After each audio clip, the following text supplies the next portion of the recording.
Ako si Vince at gusto kong magtanim. Tagalog daw tayo ulit. Tarungin natin. Day 18 sa atong daily vlog. Tara!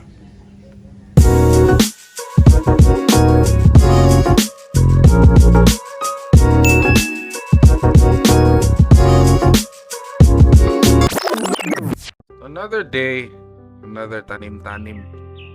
Yan si tatay at bahay niya sa likod.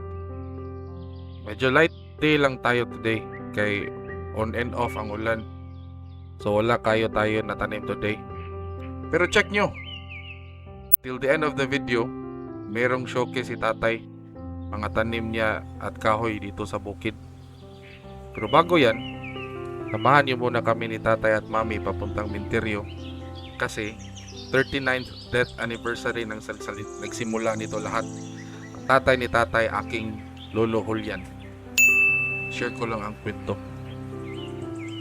So more than 40 years ago, binili niya tong property na to as an investment.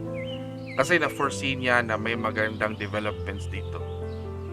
In which nagkakatotoo nga. Sa baba ng bukid, andun yung Megadome sa Toledo. Which is the biggest in Cebu. Talino daw talaga ang lolo ko. Parang ako din. So hindi ko man naabutan si Lolo Julian na buhay. Pero his legacy remains. Hindi ko man siya ma-interview dito sa aking vlog. Pero alam ko na masaya siya sa mga ginagawa namin ni tatay dito sa bukid. Kaya shout out sa iyo, Lolo Julian.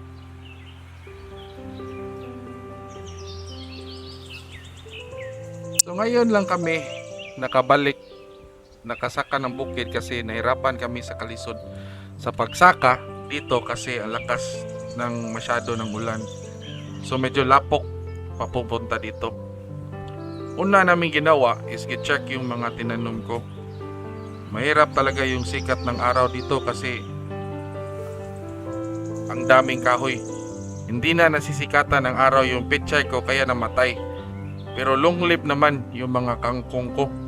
So dungagan ko lang yung kangkong ko dito soon. Yung next namin gi-check kay yung luya ko. Maganda magtanim ng luya dito kasi okay lang nila, walang araw. Basta maganda lang ang lupa, okay lang. Medyo na-worry lang kasi ako kasi hindi pa sila tumayo. I mean, akala ko hindi sila nabuhay.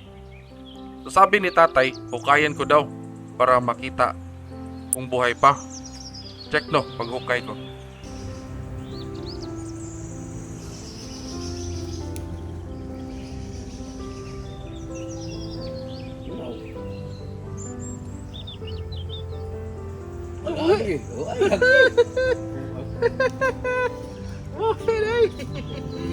So paghukay ko, nagtubo pala, kaya sobrang saya ko.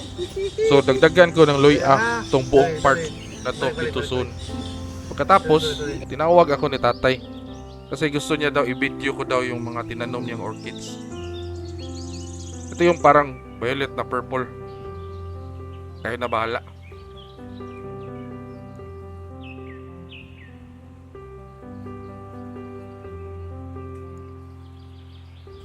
And then ito rin, orchids na violet.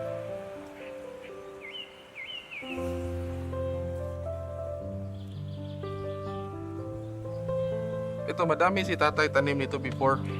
Yung tanim ng lola ko din, si Lola Luting. So, dito na niya nilagay sa bukid.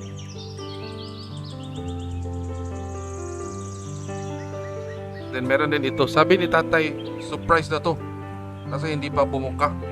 Pero I think yung color nito is white. White na orchids. Maganda to. Check nyo sa next video. Ipapakita ko pag bumuka na. Tapos ito pala yung cacao fruit. Yung liso nito, ginagawang chocolate. Kuyaw din kasi to kasi mababa masyado yung bunga. Madaling makawat. Pero okay lang.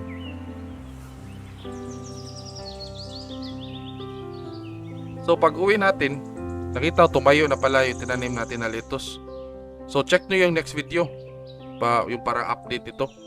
So maraming salamat sa pagpanood niyo ng video.